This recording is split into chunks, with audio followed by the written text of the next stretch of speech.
नमस्कार, बहुत बहुत स्वागत है आप सभी दर्शकों का दूरदर्शन मध्य प्रदेश के इस खास कार्यक्रम नमस्कार एमपी में। आज मैं हूं आप सभी के साथ शिष्टिका और आज दर्शकों सबसे पहले आप हमारे फ़ोन नंबर्स नोट कर लीजिए क्योंकि आज कार्यक्रम में होने वाली है विशेष चर्चा। जी हाँ, एक विशेष दिन जिसका हम सभी को इंतज़ार है, 22 जनवरी। वो क्यों है खास ये तो आप समझ ही गए होंगे और मैं आपको आगे बताऊंगी भी, लेकिन आप सबसे पहले हमारे फ़ोन नंबर्स नोट डाउन करिए ताकि आप उस चर्चा का हिस्सा हमारे साथ आप साझा कर सकें अपने विचार और हिस्सा बन सकें। तो फ़ोन नंबर सबसे पहले आप लिखिए 1800-233-0040। जी हाँ, इसी के साथ एक लैंडलाइन नंबर भी आप लिख लें 0755, ये है भोपाल का STD कोड, और इसी के साथ लैंडलाइन नंबर है 2660049। जी हाँ, तो इन नंबर्स के माध्यम से आप हमसे जुड़ सकते हैं, आज की हमारी विशेष चर्चा का हिस्सा बन सकते हैं। और जैसे कि कार्यक्रम की शुरुआत हमेशा हम आपको तिथि बताकर करते हैं, तिथि इतिहास विचार, तो आज भी ऐसा ही करेंगे। तो आइए सबसे पहले जान लेते हैं कि क्या है आज की तिथि।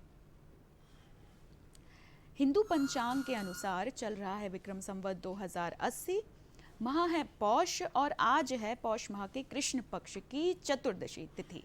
जी हाँ, तारीख है 10 जनवरी और दिन है बुधवार। इसी के साथ कामना करती हूँ आप सभी का आज का दिन मंगलमय हो। आगे बढ़ेंगे और डालेंगे एक नज़र आज के दिन यानी कि 10 जनवरी के दिन के इतिहास पर कि क्या क्या घटनाएं थी, खास घटनाएं जो आज के दिन इतिहास में घटी थी। तो चलिए डालते हैं नज़र आज की इन तमाम घटनाओं पर। सन 1824 की बात करते हैं तो ब्रिटेन के रसायन शास्त्री जोसेफ एस्पिडन, जी हाँ, जोसेफ एस्पिडन जी ने सीमेंट बनाई थी। जी हाँ, आप देख सकते हैं जोसेफ जी की तस्वीर भी हम आपके साथ साझा कर रहे हैं। और इसी के साथ आगे बढ़ते हैं, देखते हैं सन 1836 में क्या हुआ था। सन 1836 में प्रोफेसर मधुसूदन गुप्ता ने पहली बार मानव शरीर की आंतरिक संरचना का अध्ययन किया था। सन 1839 में भारतीय चाय इंग्लैंड पहुंची थी। सन 1863 में लंदन में विश्व की पहली भूमिगत रेल सेवा शुरू हुई थी। सन 1963 में भारत सरकार ने स्वर्ण नियंत्रण योजना की शुरुआत की थी, जिसके तहत 14 कैरेट से अधिक के गहने पर पाबंदी लगाई गई थी। सन 2004 10 जनवरी के दिन 2006 में पूर्व प्रधानमंत्री मनमोहन सिंह जी ने 10 जनवरी को प्रतिवर्ष विश्व हिंदी दिवस के रूप में मनाए जाने की घोषणा की थी। सन 2008 में लखटकिया की बात करते हैं। जी हाँ, कार निर्माण की अग्रणी ऑटोमोबाइल कंपनी जिसका नाम है टाटा मोटर्स ने 1 लाख वाली कार नैनो को पेश किया था, जिसे दर्शकों नाम दिया गया था लखटकिया। जी हाँ, और इसी के साथ देखते हैं कि आज किसका जन्मदिन है। जी हाँ, 10 जनवरी सन 1974 में भारतीय अभिनेता ऋतिक रोशन जी का जन्म हुआ था। और ये अपने अभिनय के साथ साथ ये अपने डांस स्किल यानी कि एक बहुत अच्छे डांसर हैं, ये अपने डांस स्किल्स के लिए जाने जाते हैं और कोई मिल गया क्रिश जैसी बहुत फेमस मूवी में अपना अभिनय उन्होंने किया हुआ है। तो ऋतिक रोशन जी को उनके जन्मदिन की बहुत बहुत शुभकामनाएं। और बढ़ते हैं आगे कार्यक्रम में और आपके साथ साझा करते हैं एक सुविचार, क्योंकि एक अच्छा विचार एक अच्छे दिन के लिए यानी कि हमारा दिन अच्छा बीते उसके लिए एक अच्छा विचार होना बेहद ज़रूरी है, क्योंकि एक अच्छा विचार हमारे अंदर एक तरोताज़ा एक पॉजिटिव एनर्जी भरता है। तो चलिए देखते हैं कि क्या एक अच्छा विचार आपके लिए आज हम लेकर आए हैं। जब कभी भी आप रिश्तों में किसी का विरोध करते हैं तो एक ही ऐसी बात है जो आपके रिश्ते को टूटने से बचाती है, और वह है दर्शकों आपका रवैया। जी हाँ, बहुत पते की बात ये है दर्शकों कि जब भी देखिए गुस्सा आना बहुत ही स्वाभाविक बात है, सबको गुस्सा आता है। कभी आप निराश होते हैं, कभी बुरा लगता है, और जब मन दुखी होता है, मूड ठीक नहीं होता है तो हमारा रवैया भी बिगड़ जाता है। गुस्से में हम कई बार बहुत बुरा भला भी कह देते हैं, लेकिन अगर उस वक्त हम थोड़ा सा अपने रवैये का ध्यान रख लें तो ये सारी चीज़ें जो बिगड़ने वाली हैं उसको संभाल लेता है। तो इसको आजमा के ज़रूर देखिएगा, थोड़े से अपने रवैये को संभाल कर ज़रूर देखिएगा। तो चलिए बढ़ते हैं इसी के साथ आगे और आपको बताते हैं कि आज 22 जनवरी का जो मैंने कहा था कि हम सभी उसका इंतज़ार कर रहे हैं, उसी से संबंधित चर्चा आज हमारे कार्यक्रम में हम करने वाले हैं। जी हाँ, आज का विषय ही हम आपके लिए लेकर आए हैं मर्यादा पुरुषोत्तम श्री राम जी पर चर्चा। जी हाँ, 22 जनवरी के दिन हम सभी जानते हैं कि अयोध्या नगरी में मर्यादा पुरुषोत्तम श्री राम जी की प्राण प्रतिष्ठा होने वाली। और इसी के साथ जैसे कि इतिहास में पढ़ा था कि आज विश्व हिंदी दिवस है, तो जी हाँ, विश्व हिंदी दिवस पर भी आज हम चर्चा करेंगे। और इन दोनों ही विषय पर हमारे साथ चर्चा के लिए जो खास मेहमान उपस्थित हैं, तो आइए उनका परिचय कराते हैं। तो सबसे पहले मैं आपका परिचय कराना चाहूँगी, ज्योतिष आचार्य राजेश जी। सर, बहुत बहुत स्वागत है आपका। सर, आज हमसे 22 जनवरी जी हाँ, 22 जनवरी के दिन जो विशेष कार्यक्रम, जो विशेष दिन होने वाला है, उस दिन पर चर्चा करेंगे। और इसी के साथ हमारे साथ हैं मुकेश कबीर जी। सर, आपका भी बहुत बहुत स्वागत है। सर एक लेखक हैं, सर एक कवि हैं, और जी हाँ, इनसे हम विश्व हिंदी दिवस पर बात करेंगे। सबसे पहले जो हमारे साथ जानी मानी शख्सियत आचार्य राजेश जी हैं, उनसे शुरुआत करते हैं। सर, 22 जनवरी हम सभी को उसका बड़ा बेसब्री से इंतज़ार है, बहुत लंबे समय से हम सभी इस दिन का इंतज़ार कर रहे हैं। तो क्या क्या तैयारियां चल रही हैं, किस तरह की तैयारियां हैं, क्योंकि ये एक महोत्सव की तरह होने वाला है। बिल्कुल। वैसे तो आप रोज़ टीवी पर देख ही रहे होंगे कि नाना प्रकार की वहाँ तैयारियां चल रही हैं और भव्य रूप से मंदिर का निर्माण किया जा रहा है। गेट में भी सोने के गेट बनाए जा रहे हैं। तो ये एक भव्यता, भौतिकवादी भव्यता है जो वहाँ विराजमान है, रामलला होने वाले हैं, वहाँ की ये तैयारी चल रही हैं। दूसरा, जो तैयारी चल रही, लोगों के अंतर्मन में तैयारियाँ चल रही हैं, क्योंकि राम तो मर्यादा पुरुषोत्तम है और सबके घट घट में समाये हुए राम हैं। तो निश्चित रूप से जब से कोर्ट का फैसला आया है, तब से एक खुशी की लहर देशवासियों में, बल्कि दुनिया भर के लोगों में, क्योंकि अब तो मैं देख रहा हूँ टीवी पर पूरी दुनिया में ही हर्षोल्लास का एक माहौल सा बना हुआ है। और वाकई में 500 वर्ष के बाद ये स्थिति वापस आई है कि उस जन्मभूमि पर फिर वापस भगवान रामलला विराजमान होने जा रहे हैं, और उसकी खुशी भी सबको है। और नाना प्रकार से जो जिसकी जैसी खुशी होती है, क्योंकि भगवान का तो पूजन का तो भक्ति मार्ग में कोई तरीका ही नहीं होता। रावण गुस्से में बचता था, कंस गुस्से में बचता था, दूसरे ज्ञानीजन प्रेम से बचते थे, गोपियाँ उनको मित्र के रूप में करती थीं, राधा अच्छे मित्र के रूप में उनको भजना शुरू किया। तो इस तरह से जैसे जिस रूप में भगवान की उन्होंने आराधना की, भगवान उसी रूप में उनके सामने प्रकट हुए और उनकी इच्छाओं को पूर्ण किया। तो अब जो समय 22 तारीख आ रहा है, तो निश्चित रूप से ये सभी की अभिलाषाओं को पूर्ण करने वाला है। चूँकि मर्यादा पुरुषोत्तम है और कलयुग में सारी मर्यादाएं भंग हो चुकी थी, तो अब वापस मर्यादाओं की स्थापना होने वाली है। तो प्रभु राम आएंगे तो ही इन मर्यादाओं की स्थापना हो पाएगी। जी बिल्कुल, स्थापना पे चर्चा हम हमारी जारी रखेंगे। यहाँ पर एक कॉलर हमारे साथ जुड़ गए हैं, आशीष जी, बहुत बहुत स्वागत है आपका। आप भोपाल से जुड़े हैं हमसे, अपना प्रश्न साझा करें। राजेश जी, आपसे मैं ये कहना चाहता हूँ कि आजकल के बच्चे इंग्लिश मीडियम को ज्यादा तवज्जो देते हैं, हिंदी तो बिल्कुल जानते ही नहीं है। हलंत में, नुक्ता में। आशीष जी, आपकी आवाज हम तक नहीं पहुँच रही है। आवाज नहीं आ रही? जी जी जी, अपना प्रश्न करें। जी प्रश्न करें। राजेश जी, आजकल के बच्चे इंग्लिश को ज्यादा प्रेफरेंस देते हैं हिंदी की अपेक्षा, और हिंदी लिखना, हिंदी समझना उनके लिए कठिन जाती है, और हम हिंदी दिवस मनाने की बात करते हैं। इस हिंदी राष्ट्र में हिंदी दिवस मनाना क्या कितना उचित है? जी बिल्कुल आशीष जी, आपका ये जो प्रश्न है ये विश्व हिंदी दिवस से जुड़ा हुआ है। बिल्कुल आपके इस प्रश्न को हम मुकेश जी से लेंगे, चर्चा में बिल्कुल शामिल करेंगे। और क्योंकि यहाँ पर चलिए क्यों ना कबीर जी, मुकेश जी, ये जो प्रश्न आया है ये हिंदी से संबंधित है, और ठीक है, चलिए शुरुआत आपकी कविता से करने वाले थे, पर इस प्रश्न से कर लेते हैं कि आशीष जी का कहना बिल्कुल सही है कि आज के समय में जो हमारे बच्चे हैं उन्हें हिंदी से जितना जुड़ के रहना चाहिए उतना वो नहीं जुड़े हुए हैं, इंग्लिश से वो ज़्यादा जुड़े हुए हैं। जी, उनका बहुत अच्छा सवाल है, और ये वाजिब है इस तरह का प्रश्न होना, क्योंकि हमारे देश में जब से इंग्लिश आई है ना, तब से हिंदी को नुकसान नहीं हुआ, हमारी पूरी की पूरी संस्कृति को नुकसान हुआ। और इसमें मैं कहना चाहूँगा, जावेद अख्तर साहब से एक बार हम लोग एक साक्षात्कार में थे, उन्होंने बड़ी अच्छी बात कही थी। आप इंग्लिश पढ़िए, उसमें कोई एतराज़ नहीं है, क्योंकि आपका एजुकेशन उसी में हो रहा है।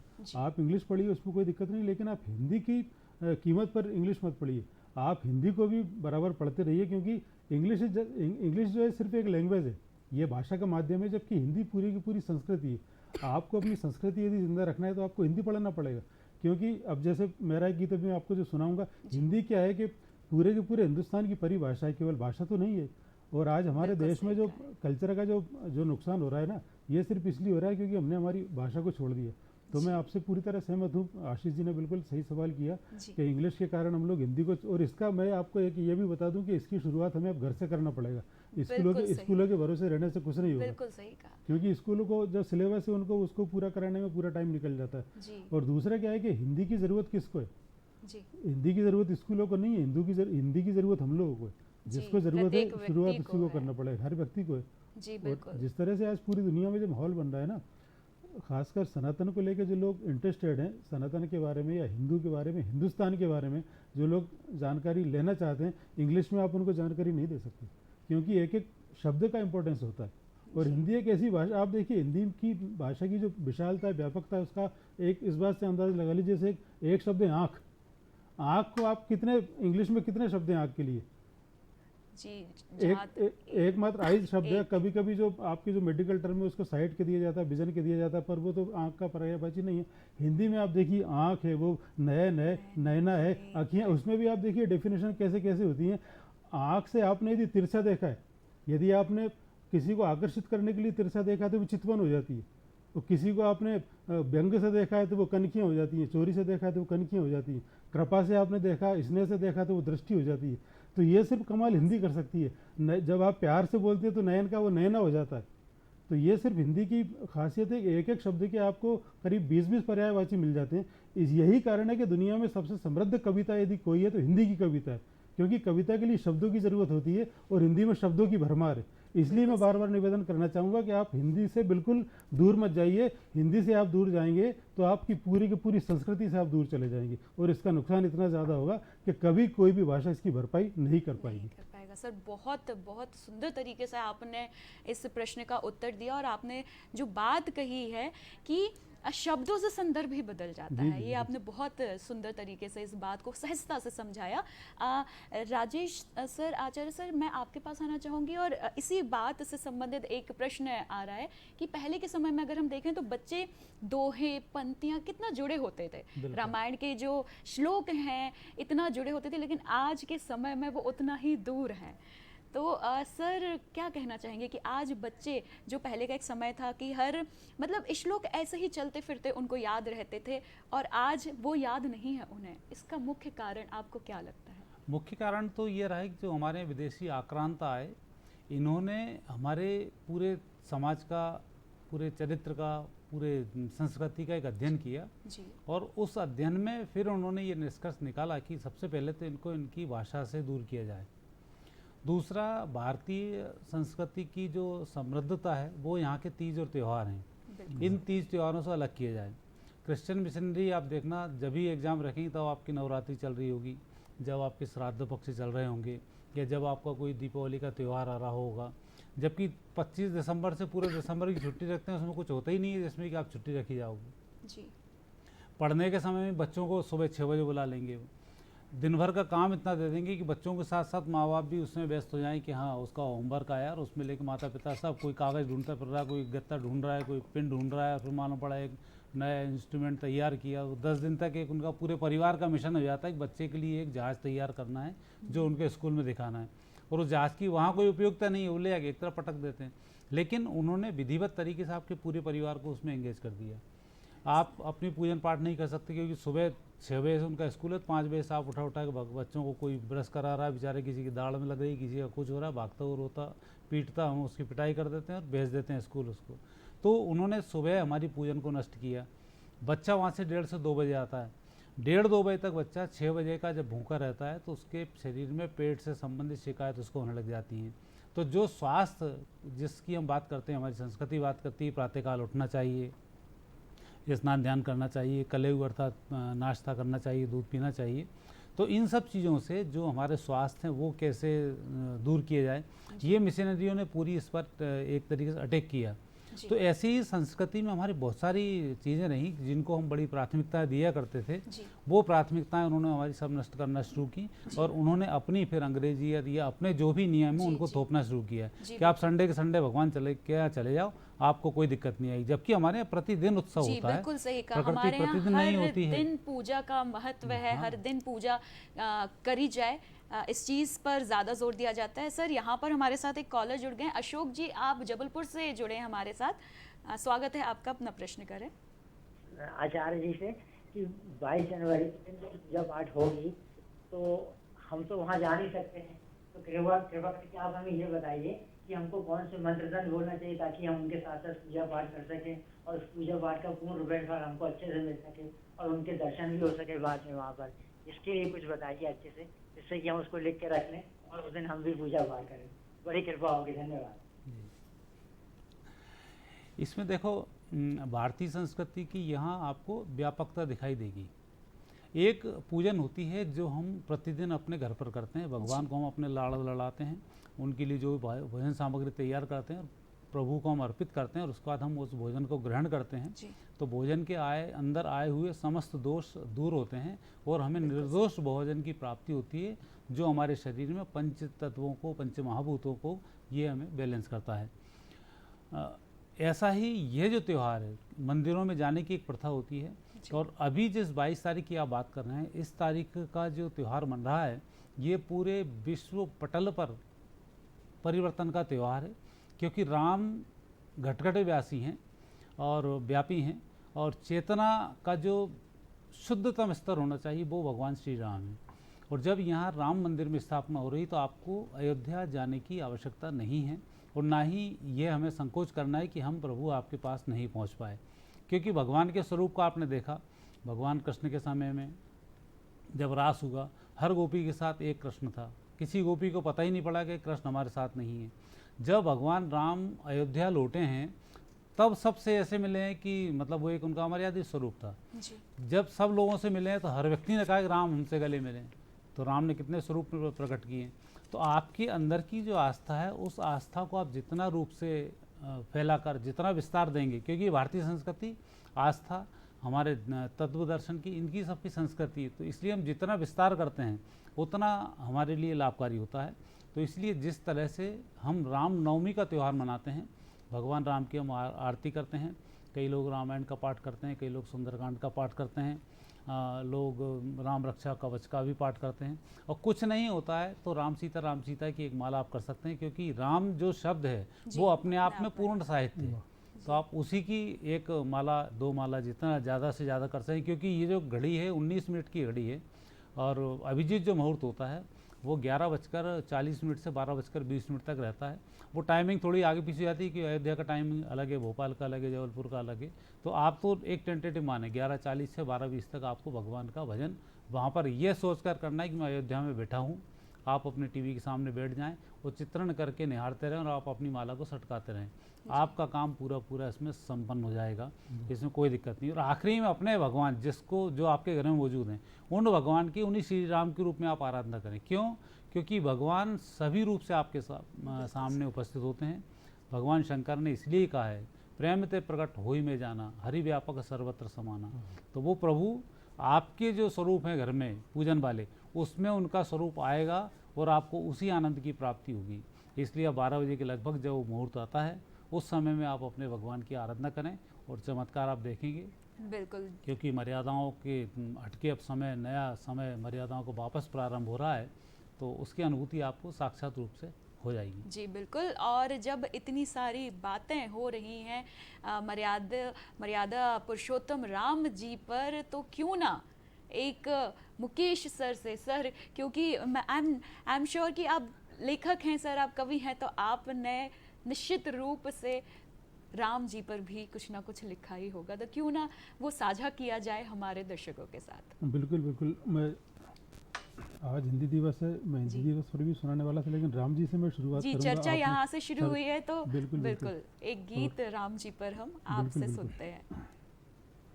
और जैसा कि आचार्य जी ने भी जिक्र किया था, राम मंदिर की स्थापना से क्या क्या होना, क्या क्या परिवर्तन होगा, या हमारे देश में किस तरह से इसका जो धर्म का फिर से जो स्थापना होगी, जी उसी को मैं आगे बढ़ाते हुए गीत सुनाना चाहता हूँ। जी बिल्कुल। धर्म का उजियारा दुनिया के, धर्म का उजियारा दुनिया के, घर घर में हो जाएगा। धर्म का उजियारा दुनिया के, घर घर में हो जाएगा। राजा राम तो आ गए, अब राम राज भी आएगा। राजा राम तो आ गए, अब राम राज भी आएगा। राजा राम तो आ गए, अब राम राज भी आएगा। और देखिए क्या क्या परिवर्तन होगा राजा राम के आने से। वो धीरे धीरे, धीरे धीरे राम धरा के पाप क्षरण हो जाएंगे। धीरे धीरे राम धरा, ये पूरी धरा राम की धरा है, राम की धरती है पूरी दुनिया। धीरे धीरे राम धरा के पाप क्षरण हो जाएंगे। बारी बारी सारे बैरी, बारी बारी सारे बैरी राम शरण आ जाएंगे। बारी बारी सारे बैरी राम शरण आ जाएंगे। और राजा राम और राम का भारत फिर से, और राम का भारत फिर से विश्व गुरु हो जाएगा। और राम का भारत फिर से विश्व गुरु हो जाएगा। राजा राम तो आ गए, अब राम राज भी आएगा। राजा राम तो आ गए, अब राम राज भी आएगा। और इतना ही नहीं, लेकिन केवल ये हमारी जिम्मेदारी यही पूरी नहीं हो जाती। मैंने एक चीज़ देखी है रामायण में, आपने सबने पढ़ा होगा कि रामायण में राम ने सब कुछ किया है बेशक, लेकिन राम के साथ यदि वानर सेना नहीं होती तो राम चाहते हुए भी कुछ नहीं कर पाते। वानर सेना का सपोर्ट होना बहुत ज़रूरी है। इसी सिलसिले को मैं आगे बढ़ाता हुआ थोड़ा आह्वान करना चाहता हूँ राम भक्तों से। सोने का है समय नहीं अब, सोने का है समय नहीं अब, सोते सोते जगना है।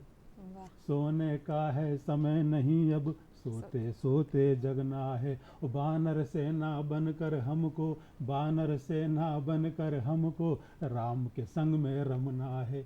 वानर सेना बनकर हमको राम के संग में रमना है। तभी तभी अधर्मियों का अंधेरा, तभी अधर्मियों का अंधेरा, तभी अधर्मियों का अंधेरा दुनिया से मिट पाएगा। तभी अधर्मियों का अंधेरा धरती से मिट पाएगा। राजा राम तो आ गए, अब राम राज भी आएगा। राजा राम तो आ गए, अब राम राज भी आएगा। राम राज भी आएगा, राम राज भी आएगा। वाह, बहुत सुंदर, बहुत सुंदर। मुकेश जी, आपकी ये जो पंक्तियाँ थी, पंक्तियों को जिस तरीके से आपने परोया था, बहुत खूबसूरती के साथ जो विवरण आपने दिया है, बहुत सुंदर। बहुत सर, क्योंकि आज हम सब 10 जनवरी के दिन विश्व हिंदी दिवस मना रहे हैं। ये जो दिवस होता है, ये हम बहुत सारे दिवस मनाते हैं हर किसी दिन, तो सर ये जो दिवस, हर दिवस किसी न किसी उद्देश्य के साथ मनाए जाते हैं। तो ये जो हिंदी विश्व दिवस का जो उद्देश्य है, आप इसे कितना पूरा होते हुए देख पा रहे हैं आज के संदर्भ में बात करें और हम पिछले बीते वक्त के संदर्भ में बात करें तो? जी, असल में इस तरह के जो दिवस मनाए जाते हैं हिंदी के लिए, हम जो कुछ भी करते हैं इसका फ़र्क तो पड़ता है जी। अब आप ये देखिए कि हिंदी के बारे में हालांकि मेरी विचारधारा दूसरे राइटर से, दूसरे लेखकों से, साहित्यकारों से थोड़ी सी अलग है। मैंने एक चीज़ देखी कि जब भी विश्व हिंदी दिवस होता है, राष्ट्रीय हिंदी दिवस होता है, तो हमारे ज़्यादातर साहित्यकार इसको नकारात्मक इस पर विचार रखते हैं। सभी को लगता है कि जो हिंदी है जो ख़त्म होती जा रही है, हिंदी के साथ अन्याय हो रहा है। लेकिन मेरा जो अनुभव है, हिंदी निरंतर प्रगति कर रही है। देश जब आज़ाद हुआ था, मैं पूछना चाहता हूँ कितने अखबार थे हिंदी के? एक अखबार मात्र था, बाकी सारे के सारे अखबार अंग्रेजी के होते थे। आपका टाइम्स ऑफ इंडिया था, हितवाद था, हितुत था, पायोनियर था। लेकिन आज क्या स्थिति है, सारे के सारे मीडिया पर हिंदी का अधिकार हो चुका है। हम जब छोटे थे, 80s की मैं बात कर रहा हूँ, तो मैंने देखा टीवी जब आया था तो ज़्यादातर विज्ञापन अंग्रेजी के होते थे, चाहे वो एस कुमार के विज्ञापन हो या तो इंग्लिश के विज्ञापन होते थे। शेविंग क्रीम का भी इंग्लिश का होता था, ये शूटिंग सेटिंग इंग्लिश का होता था। और इंग्लिश का यदि नहीं होता था तो फिर वो म्यूट होता था, उसमें सिर्फ एक आलाप कोई कर, जैसे लिरल का विज्ञापन बड़ा फेमस था। तो हिंदी का कहीं विज्ञापनों में जिक्र नहीं होता था। लेकिन आज आप देखिए टीवी पर सारे के सारे विज्ञापन हिंदी में आ रहे हैं। आज हिंदी का इतना ज़्यादा व्यापक प्रचार प्रसार हो चुका है कि विदेशी लोग हिंदी सीखना चाहते हैं। ये बात अलग है कि हमारी देश के कुछ हिस्सों में हिंदी की उपेक्षा होती है, लेकिन हिंदी का स्तर, हिंदी का जो प्रभाव है लगातार बढ़ता जा रहा है। अब चूंकि अंतर्राष्ट्रीय स्तर की बात है तो आप यकीन नहीं करेंगे, मैं आज एक रिवील करना चाहता हूँ हिंदी की 2 खासियतें जो बहुत कम लोगों को पता है। जी पहली बात तो ये है कि हिंदी दुनिया की तीसरी सबसे बड़ी भाषा है। जी सबसे बड़ी अंग्रेजी है, चूंकि उसके देश ज़्यादा है, दूसरी चाइना की मैंडेट भाषा मानी जाती है, जी। तीसरे नंबर पर हिंदी मानी जाती बिल्कुल है। सही। लेकिन मैं मैंडेट को अंतर्राष्ट्रीय भाषा नहीं मानता, मैं अंग्रेजी के बाद कोई अंतर्राष्ट्रीय भाषा मानता हूँ तो हिंदी को मानता हूँ। उसका कारण क्या है? चाइना की पॉपुलेशन ज़्यादा है तो अभी सर आपकी जो ये ऑब्जर्वेशन है इसको हम कंटिन्यू करेंगे, क्योंकि यहाँ पर हमारे साथ professor doctor Usha Sharma ji call के माध्यम से हमसे जुड़ी हुई हैं। तो आइए स्वागत करते हैं उनका। उषा मैम, बहुत बहुत स्वागत है आपका। जी नमस्कार, बिल्कुल धन्यवाद। मैम, आज 10 जनवरी के दिन हम विश्व हिंदी दिवस मना रहे हैं, तो मैम मैं आपसे ये जानना चाहूंगी कि हिंदी दिवस अपनी सार्थकता पर कहाँ पहुंचे हुए आप देख रही हैं।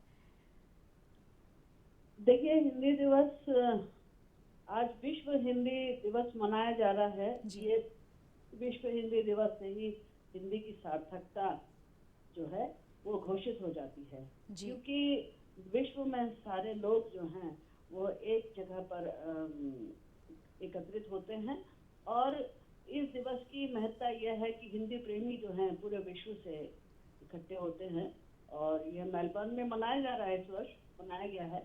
तो ये एक हमारे लिए सौभाग्य की बात है कि विदेशों में और जगह जगह हम इसका आयोजन करते हैं।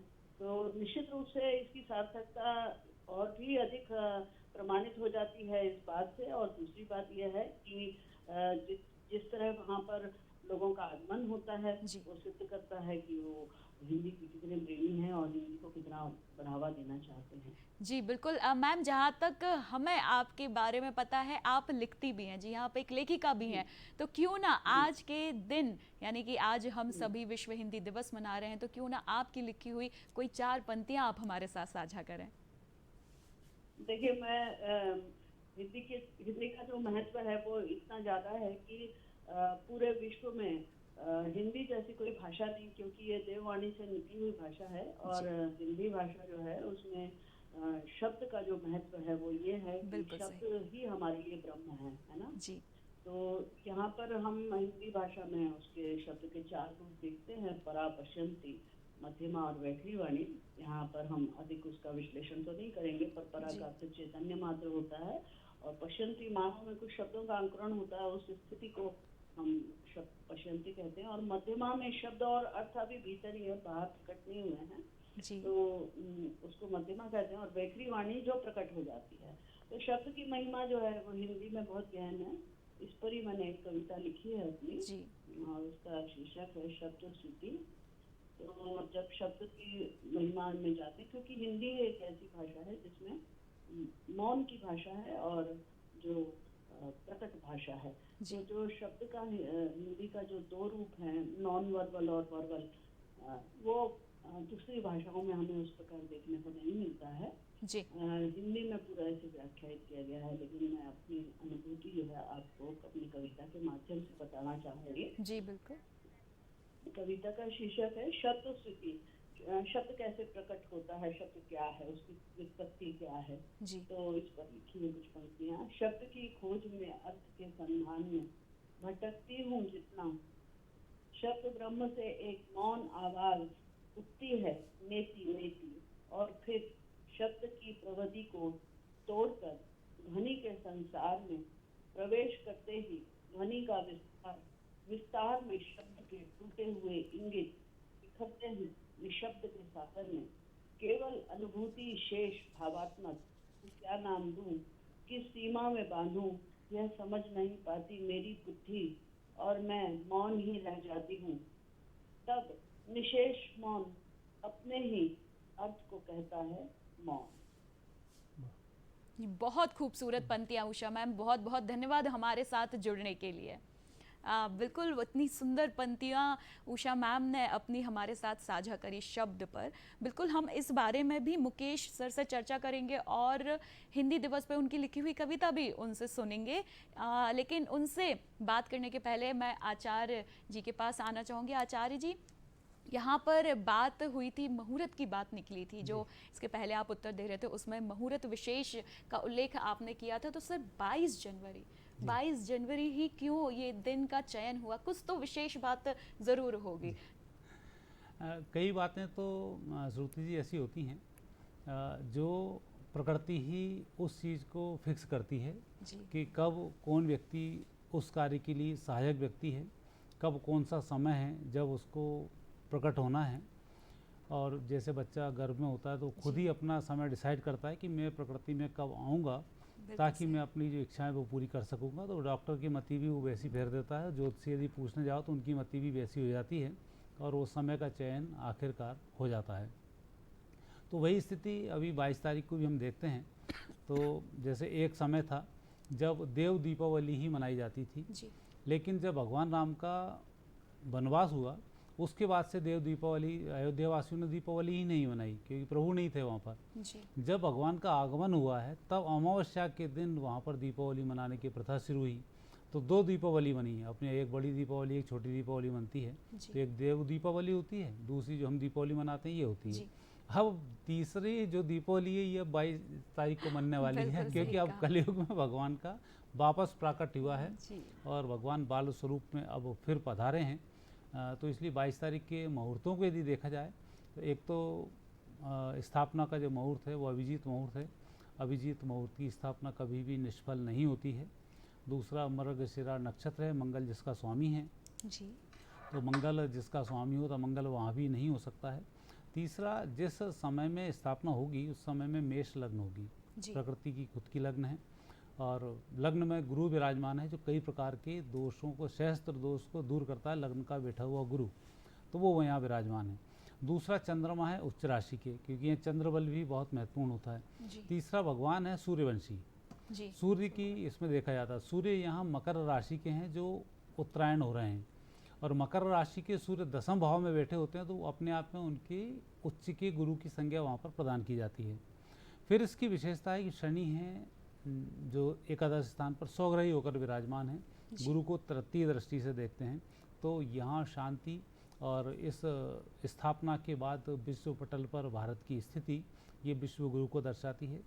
अब तीसरा यहाँ महत्वपूर्ण जो इसमें स्थिति बनती है, लग्न का स्वामी मंगल, द्वितीय स्थान कुटुंब का स्वामी, धन का स्वामी मंगल, वाणी का स्वामी मंगल और का स्वामी चंद्र, और तीसरा जो स्वामी है वो है पराक्रम जिसका स्वामी है बुध। तो यहाँ लग्न के स्वामी मंगल है, दूसरे घर का स्वामी शुक्र है और तीसरे घर का स्वामी बुध है। ये तीनों बैठकर भाग्य स्थान पर विराजमान है और भाग्य से अपने घर को देख रहे हैं और साथ ही गुरु की इन पर दृष्टि बनी हुई है। तो एक ये ऐसा संयोग इस समय में बना है, जिसने भी मुहूर्त निकाला होगा निश्चित रूप से जबरदस्त देवज्ञ रहे होंगे कि अब भारत की जो ध्वज पताका है, सनातन धर्म की ध्वज पताका है, आने वाले 2000 वर्ष तक तो किसी भी स्थिति में कमज़ोर नहीं होने वाली है। और ये जो स्थापना हुई है निश्चित रूप से पूरी दुनिया के लिए एक मर्यादा की स्थापना है। और आज हम जिस तरह से परमाणु युद्ध की ओर धकेले जा रहे हैं, हमारे आदित सारे आचरण हो चुके हैं, इन पर एक नियंत्रण की आवश्यकता है क्योंकि रावण के पास, मेघनाथ के पास, कुंभकर्ण के पास इतनी शक्तियाँ थी कि उसका कभी भी दुरुपयोग करते रहते थे। लेकिन भगवान की इस चेतना ने उन समस्त शक्तियों को वहीं ध्वस्त किया और एक नई शक्ति का संचार किया जो राम नाम में आई, जो भक्ति के रूप में आपके सामने आई। और जैसे हमारा कर्म योग, ज्ञान योग, धर्म योग, जो जितने योग हैं, इन सब के माध्यम से भगवत सत्ता तक हम पहुँच सकते हैं। तो अब भक्ति योग का समय इस स्थापना के बाद शुरू हो जाएगा और प्रभु की हम भक्ति में लीन होंगे और जो प्रकृति को हमें देना चाहिए वो गौण रूप से आपको प्रदान करना शुरू करेगी। जी देखिए, मैंने कहा था ना कि कुछ तो खास बात ज़रूर होगी 22 जनवरी के दिन। ऐसे ही देखिए इतनी सारी बातें सामने आई, ऐसे ही नहीं इस दिन का चयन हुआ है। सर मैं ये जानना चाहूँगी कि ये दिन का चयन हो गया, हम सभी को बेसब्री से इंतज़ार है, इतने लंबे समय के बाद ये दिन आने वाला है। और जैसे कि हमारे साथ एक कॉलर जुड़े थे अशोक जी जबलपुर से, उन्होंने प्रश्न किया था कि क्या कौन से मंत्रों का जाप करना होगा हमें। और मैं यहाँ जानना चाहूँगी कि देखिए सर, संभव नहीं कि हर कोई अयोध्या जा पाए, लेकिन हर कोई इस जश्न का, इस महोत्सव का हिस्सा बनना चाहता है। तो हम अपने घर में रहते हुए सर कैसे इस दिन को मना सकते हैं, इस उत्सव को अपने घर में भी ऐसा वातावरण बना सकते हैं कि हमें भी लगे कि हम हम भी अयोध्या में ही हैं, कुछ ऐसा हमें प्रतीक हो। देखो, जैसे भगवान राम से जब हनुमान जी मिले थे, तब हनुमान जी ने बड़ी संस्कृत में विद्वत्तापूर्ण भगवान राम से चर्चा की। राम मुस्कुराते रहे जी। और आखिर में जब हनुमान जी को एहसास हो गया कि प्रभु हैं और सरेंडर होके जब भगवान के पास पहुँचे जी कि मेरे ऐसा तो खलबल कोई नहीं है और आप ही मेरे सब कुछ हैं, जी तब भगवान उनके सामने उन्होंने मूल रहस्य को खोजा जी। और अपने रहस्य को उन्होंने उनके सामने उद्घाटित किया। तो भगवान के नाम के लिए बहुत सारे स्त्रोत पढ़ना, बहुत सारी चीज़ों का पाठ करना, संस्कृत का बहुत बड़ा विद्वान होना, जी। ये तो आवश्यक है ही नहीं, क्योंकि विद्वत्ता से भगवान को तो जीता ही नहीं जा सकता। क्या बात। भगवान को सिर्फ भोलेपन से जीता जा सकता है। तो आपकी जैसी भी श्रद्धा हो जाए, क्योंकि एक अतिथि आपके घर आया है, आप क्या करोगे, भाई आइए, आसन ग्रहण कीजिए, जलपान आप ग्रहण कीजिए, आप अच्छे भले आप पधारे, आपने मेरी गरीब की कुटिया को धन्य किया, जैसा हम अतिथि के साथ बोलते हैं ना, बहुत अच्छा रहा, लंबे समय से आप दूर थे, आज आए, बहुत रहा, और उसके साथ साथ ही हम उनको भोजन प्रसादी की व्यवस्था करते हैं। तो वही यहाँ पर उसी प्रकार से भगवान का आगमन होगा। भगवान को आप स्थान दें, हल्दी कुमकुम तिलक से उनका स्वागत करें और एक ऋतुफल भेंट कर दें। ऋतुफल नहीं तो श्रीफल, जो खुद ही लक्ष्मी जी का प्रतीक है, उसको आप उनको भेंट करें और भगवान को लाड़ लड़ाएँ, प्रभु आप आए, परमानेंट अब बने रहें। और ऐसी जो हमने पिछले 2000 वर्षों में विभीषिका देखी है, अब ऐसा हमारे साथ ना हो, उसकी कामना करते हुए प्रभु के सामने हम सरेंडर हों और सब कुछ आप ही हैं, आप ही के अंडर में हम काम कर रहे हैं, तो प्रभु की कृपा हम पे बनती है। और आखिरी में भगवान को भोग लगाएं और विशेष रूप से पंजीरी का भोग जरूर बनाएं, जो बिल्कुल राम दरबार की तस्वीर भी हम हमारे दर्शकों के साथ साझा कर रहे हैं। बहुत ही अच्छा जी सर, यहाँ पर आपने बाल रूप का जिक्र किया था, तो मैं जानना चाहूँगी कि जो ये प्राण प्रतिष्ठा होने वाली है, ये भगवान श्री राम के किस रूप में वो विराजमान होंगे? भगवान के यहाँ पर देखो, अयोध्या का संबंध भगवान के बाल रूप से है जी। जब हम राम दरबार की बात करते हैं, ये राम दरबार तब का है जब भगवान राम रावण पर विजय श्री प्राप्त करके आते हैं, और उस समय में भगवान जब अपने पद पर बैठे होते हैं और एक अच्छा सा माहौल बना होता है, भगवान विभीषण को विदा कर देते हैं, उसका राजपाट देकर अंगद को विदा कर देते हैं, उसका राजपाट दे, जिस प्रकार से जिन जिन को जो जो राजपाट थे सबको देकर विदा कर देते हैं। तो आखिरी में चारों भाई, उनकी पत्नी है सीता जी और हनुमान जी दास भाव से उनके सामने बैठे हुए रहते हैं, क्योंकि हनुमान जी की बारी थी कि उनको क्या देना है। तो भगवान हनुमान जी ने तो मना कर दिया था, प्रभु हमें तो 2 पद चाहिए, बाकी पद से मुझे मतलब नहीं है। तो वो जो स्वरूप है उनका हनुमान जी का, इसलिए उस परिवार में हनुमान जी शामिल हैं, इसलिए उस रूप की यहाँ पर पूजन की जाती है। तो बाल रूप भगवान का वहाँ पर विराजमान है, जिस रूप में अयोध्या में भगवान ने अटखेलियाँ की हैं और लोगों को रोमांचित हर्षोल्लासित किया है। और बाकी के जो स्वरूप हैं जिनकी पूजन अभी तक होती रही है, वो सदियों पुराने स्वरूप हैं, वो स्वरूप के वहाँ पर फिर पूजन होगी, जो नीचे के रूप में होगी। और इस तरह से भगवान के मंदिर की जो पूजन होती है वो होती है। और सदैव हमारे यहाँ ऐसा कहा गया है कि जो मूल स्वरूप होता है वो एक अलग होता है, जो देखने का स्वरूप होता है वो अलग होता है। तो उसकी जो साधनाएं होती हैं वो अलग अलग तरीके की होती हैं, तो वैसा ही यहाँ पर भी होगा। जी बिल्कुल। मुकेश सर, हमने कविता सुनी थी मैम से शब्द के ऊपर, उन्होंने वहाँ पर शब्द की महिमा को अपनी पंक्तियों के माध्यम से अभिव्यक्त किया था। सर, अब मैं चाहूँगी कि आप भी अपनी एक कविता हमारे दर्शकों के साथ साझा करें। जी, मैं असल में कवि हूँ, तो मैं हिंदी की बात करूँगा, हिंदी दिवस की बात करूँगा। राम की चर्चा आचार्य जी ने काफ़ी की और राम हमारे आदर्श हैं जी, लेकिन राम हमारे आदर्श हैं ये बात भी हमें हिंदी बताती है। बिल्कुल सही। बगैर भाषा के हम अपने संस्कृति आदर्श को नहीं जान सकते। तो हिंदी क्या है और हिंदी का महत्व क्यों है, इसी के लिए मैं आपको एक गीत सुनाना चाहता हूँ। और ये जो आजकल जो हो रहा है, जिस तरह की एजुकेशन हो रही है, कॉन्वेंट एजुकेशन, इसमें हिंदी की जो उपेक्षा हो रही है, अंग्रेजी को हम सीखते जा रहे हैं, उसके क्या नुकसान है, क्या नुकसान हमें हुआ है और हमें क्या करना है, इसका गीत आपको सुनाना चाहता हूँ। हम कहीं के ना रहे, हम कहीं के ना रहे, हिंदी को जब से छोड़ा है। हम कहीं के ना रहे, हिंदी को जब से छोड़ा है।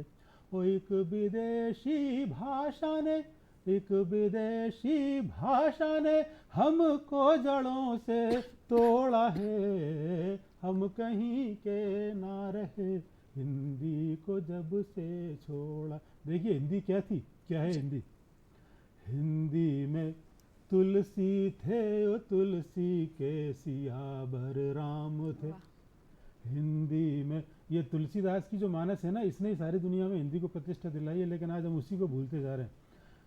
हिंदी में तुलसी थे, ओ तुलसी के सियावर राम थे।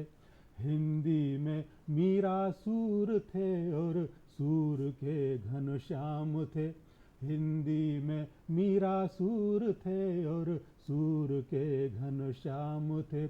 हमने हिंदी छोड़ी मतलब, हमने हिंदी छोड़ी मतलब वो धर्म अपना छोड़ा है। हम कहीं के ना रहे, हिंदी को जब से छोड़ा है। और क्या हिंदी, हिंदी से हिंदू है, ओ हिंदू से ही हिंदुस्तान है।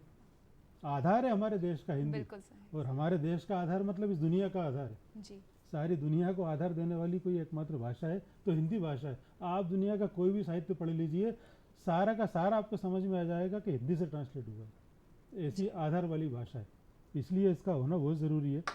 हिंदी से हिंदू है, ओ हिंदू से ही हिंदुस्तान है। अच्छा, हिंदुस्तान को दुनिया में क्यों महत्व है पता है?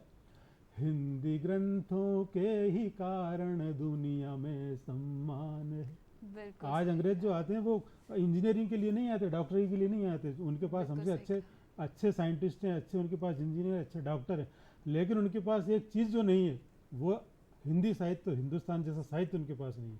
ये सिर्फ हिंदी में संभव है। तो इसलिए हिंदी ग्रंथों के ही कारण दुनिया में सम्मान है। हिंदी ग्रंथों के ही कारण दुनिया में सम्मान है।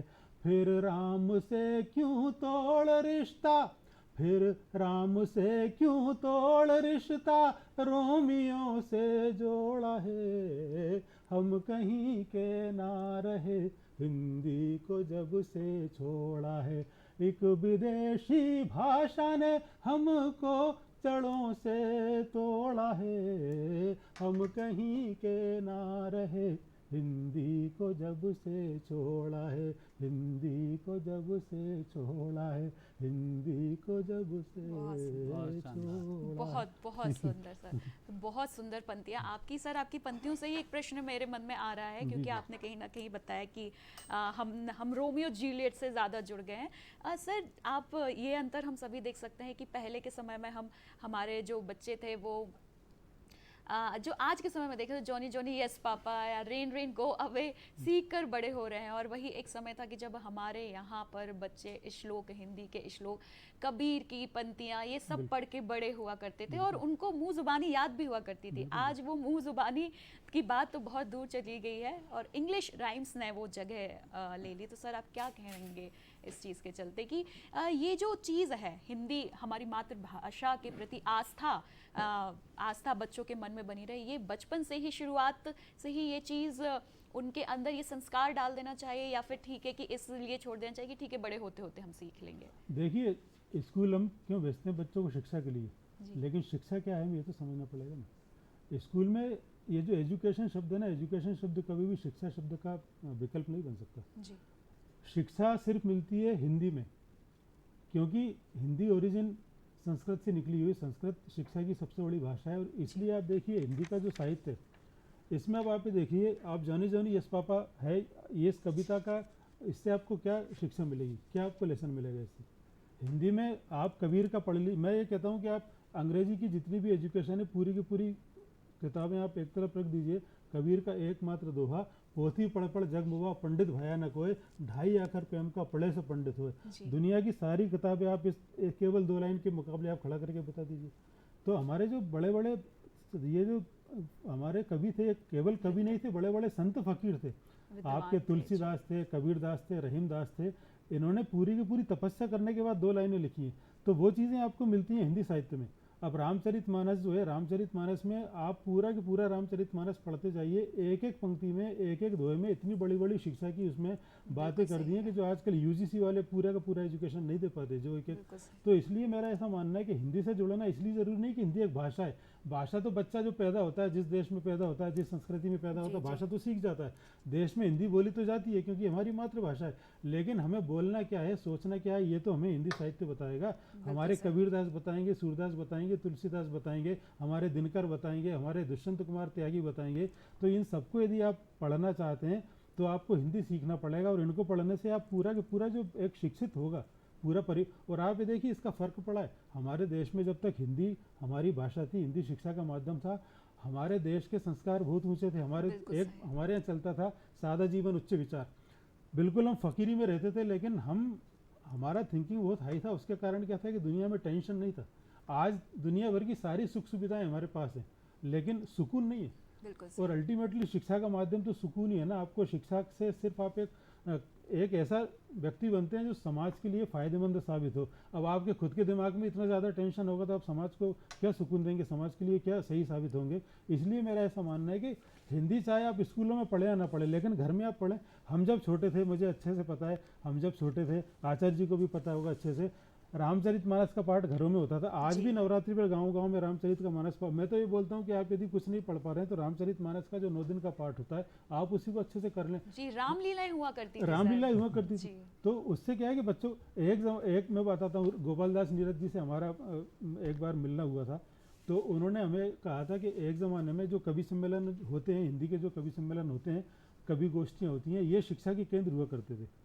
पेरेंट्स बच्चों को खुद भेजते थे कि आज शहर में कवि सम्मेलन होने वाला है, तो आप जाइए, आप सुनकर आइए, आपको कुछ ना कुछ सीखने को मिलेगा। ये अंग्रेजी में तो नहीं मिलता। आप शेक्सपियर आप पूरा की पूरा पढ़े।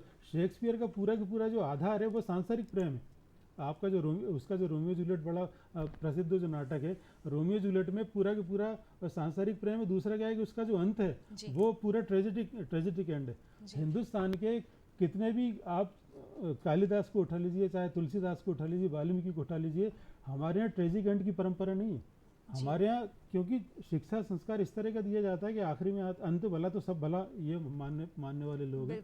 और कल्पना में नहीं जीते हम लोग, हमेशा हकीकत में जीते हैं। इसलिए हिंदी का मुझे लगता है कि आपको हिंदी साहित्य से जोड़ें, हिंदी ग्रंथों से जोड़ें, हिंदी कवियों से जोड़ें, और आप हिंदी संस्कृति से जोड़ें, तभी आप शिक्षित हो पाएंगे। नहीं तो फिर आप एजुकेट हो जाएंगे, उससे कोई फर्क नहीं पड़ेगा। बिल्कुल सर, आपकी इस पूरी बात को मैं 2 लाइन में कहना चाहूंगी। जी जी। आओ देश की ऊंची शान करें, हम सब हिंदी में काम करें। क्या बात है, क्या बात है। बिल्कुल। और आचार्य जी के पास चलते हैं। और आचार्य जी, हमारे यहाँ कहा जाता है मर्यादा पुरुषोत्तम श्री राम, तो यहाँ पर उनको मर्यादा पुरुषोत्तम का जो तात्पर्य है सर, उसके बारे में हमारे दर्शकों को बताएं। देखो, मर्यादाएं, हम मर्यादा पुरुषोत्तम राम, मर्यादा पुरुषोत्तम इसलिए उनको कहा जाता है कि एक पत्नी व्रता रहे और उन्होंने अपना जीवन सदैव दूसरों के लिए समर्पित किया। जी। यदि आपको खुशी ढूंढनी है तो आपको अपनी सुविधाओं को करने में आपको खुशी नहीं मिलेगी। आज हो सकता है आपको बाइक चाहिए हो, कल फिर दूसरी कार चाहिए हो, फिर तीसरी कार चाहिए हो, आप उस तरह से बढ़ते चले जाएंगे। लेकिन जब जो सुविधा आपके पास है वही सुविधा जब सब लोगों के पास होगी तो फिर आपके आनंद में कई गुना वृद्धि हो जाएगी। जी। वो मर्यादाओं का जहाँ तक सवाल है, मर्यादाएं बहुत प्रकार की होती हैं। जी। हम दशरथ जी को मर्यादा नहीं मानते हैं, जबकि वो तो उनके पिताजी थे। जी। 4 पत्नियाँ थीं। अब वो इसलिए हमारे वो मर्यादा पुरुषोत्तम हम भगवान को ही मानते हैं। हर चीज़ में भगवान को देखते हैं। सबरी के उन्होंने झूठे बेर खाए तो भी दूसरे के लिए उन्होंने लिया। तो जितनी भी उनके चरित्र को आप पूरा पढ़ेंगे तो उस चरित्र को पढ़ने में, चाहे एक वो धोबी वाली कथा भी आती है, उसके चक्कर में उन्होंने अपनी पत्नी को रख दिया क्योंकि राजधर्म निभाना वहाँ महत्वपूर्ण था। तो वो जिस रोल में जब भी रहें उस रोल को उन्होंने वही रूप से निभाया है जो एक मर्यादित रूप से होना चाहिए। राजा की क्या मर्यादाएं, आजकल के राजा सबसे पहले तो कोशिश करते हैं उनका बच्चा ही मुख्यमंत्री बन जाए, तो उसके लिए वो करने लग जाते हैं। 7 पीढ़ियों को पैसे इकट्ठे करने लग जाते हैं। उनने कभी पैसे इकट्ठे करने की बात नहीं की, जो कहते हो दरदीनी चंद्रिया कबीरदास जी। तो ये जो चीज़ें ये सारी बातें मर्यादाओं में आती हैं। तो इसलिए अब जो समय है दूसरे के लिए हम जिएं, उसमें हम अपनी खुशी ढूंढें और अपनी जो खुशी है उस खुशी से दूसरा व्यक्ति परेशान ना हो, इसका भी हम विशेष ध्यान रखें। मान लो हमने बहुत बढ़िया पैसे हैं तो हमने लाखों के बड़े बड़े पटाखे बना लिए, पड़ोस में बीमार व्यक्ति बैठा हुआ और हम उसके सामने फोड़े जा रहे हैं, तो ये आपके लिए सुकून नहीं देगी। आप उसकी इच्छाओं की पूर्ति करेंगे, उसके लिए आप थोड़ा सा जिएंगे तो ये आपके लिए कई गुना बढ़ाएगी। तो इस तरह बिल्कुल की सही। बहुत सारी मर्यादाएं हैं जो भगवान राम ने खुद जिया है। मनु का जो सिद्धांत था, मनु ने जब वो सिद्धांत को बनाया था, सब लोग ये थे इस पे जी कौन पाएगा मनु के सिद्धांत पे। तो उस सिद्धांत को मर्यादा पुरुषोत्तम ने जी कर बताया कि मनु ने जो सिद्धांत बताया उस सिद्धांत पर मैं जी रहा हूँ, और उसको उन्होंने पालन किया। तो निश्चित रूप से मर्यादाओं की हर जगह मर्यादित, आप माता पिता के बीच में आप ढंग से बात करेंगे तो मर्यादाएं रहेंगी, बदतमीजी करेंगे तो मर्यादाएं समाप्त हो जाएंगी, तो आपका वो रिश्ता भी धूमिल हो जाएगा। बिल्कुल तो सही। इन सब चीज़ों को यदि आपको बांध के रखना है तो ये सब हर चीज़ की एक मर्यादा, हर चीज़ की हद एक होती है, जी जी। उसमें आपको रहना चाहिए। तो जो आपको भी सुकून देती है, दूसरे वालों को भी सुकून देती है, और प्रकृति को भी सुंदर और सुरम्य बनाए रखती है। बिल्कुल सही कहा। और मैं यहाँ पर ये कहना चाहूँगी कि जितना जो श्री राम जी हैं उनका चरित्र हमें कहीं ना कहीं कुछ ना कुछ सिखलाता है, और चरित्र जितना उज्जवल होता है दर्शकों, हम उतना सक्षम होते हैं। और सर ये बात सही कही मैंने। ये बिल्कुल सही कि सत्य जो होता है ना वो मर्यादा ही है, जी और बिल्कुल। सत्य से ही राम की प्राप्ति होती है। इसलिए मरने में भी कहा जाता है राम नाम सत्य है। जी बिल्कुल। क्योंकि आप जब अंतिम चरण में होते हैं तब आपका कौन सहायक है, तो वहाँ राम ही सहायक होते हैं। जी। क्योंकि भगवान राम आपके लिए लड़े हैं। कृष्ण नाम सत्य नहीं बोला जाता, बिल्कुल क्योंकि सही। कृष्ण आपको जीना सिखा देगा, वो मरने की बात ही नहीं करेगा, वो पहले से ही मार डालेगा, आपको जीते जी ही मार देगा और बता देगा ये ओरिजिनल चीज़ है। लेकिन जब आप निहत्ते हैं, कुछ नहीं कर पा रहे हैं, तो फिर आपको राम की मर्यादा इन सबकी आवश्यकता होती है। जी बिल्कुल। इसलिए राम को अंतिम समय में भजा जाए तो किसी मंत्र की आवश्यकता नहीं होती है, और राम को इसलिए पूर्ण रूप से हम चरित्र हमारे अंदर सामर्थ्य लाता है। जी। बिल्कुल सर, आपने यहाँ पे बात करी थी पुरुष और महिलाओं की, तो सर एक देखा जाए तो परिवार में पुरुष होती महिला होती है, तो यहाँ पर हमें राम जी के चरित्र से क्या संदेश हमें मिलता है, एक महिला होने के नाते, एक पुरुष होने के नाते? महिला होने के नाते से हमें संदेश सीता जी के द्वारा ही मिलता है जी। कि पति यदि किसी प्रकार से कष्ट में है, पति मेरे लिए आ रहा है, चाहती तो सीता जी रावण से समझौता करके वहाँ शादी कर सकती थी, जी। राम इधर अपनी शादी कर सकते थे, जी। लेकिन ऐसा नहीं हुआ। वो अपने सतीत्व की दम पर बैठी रही कि राम आएंगे। रावण का जो अंत हुआ है अकेले यही नहीं हुआ, रावण एक तो खुद के पाप से मरा है, जी। दूसरे सीता जी ने लगातार उसको श्राप दिया तो उसके श्राप से मरा है, और तीसरा फिर राम के प्रताप से मरा है। तो ये जब हम जब परिवार सहित किसी संकट में होते हैं तब हमें मानसिक रूप से संतुलित होकर उससे जूझना होता है। जब भगवान सीता जी को ढूंढने जाते हैं तो उस समय वो चतुर्मास करते हैं, ऐसा नहीं कि पत्नी गायब हो गई तो ढूंढते भागते भागते फिरते रहें, वहाँ भी उन्होंने मर्यादाओं को ध्यान रखा है, सब लोगों का ध्यान रखा है। जिससे कमिटमेंट किया है, सुग्रीव से कमिटमेंट किया मैं तेरे को राज दिलवाऊंगा, तो सुग्रीव के लिए भी लड़े वो। सीता जी तो बाद में आई, उससे पहले तो सुग्रीव लड़े, फिर वाली के साथ लड़े वो, निषाद राज के साथ उनका संवाद होता है, भरत जी के साथ उनका एक मिलाप की स्थिति बनती है, परिवार छोड़ने की स्थिति बनती है। तो वहाँ राम अपना काम करते हैं मर्यादाओं में।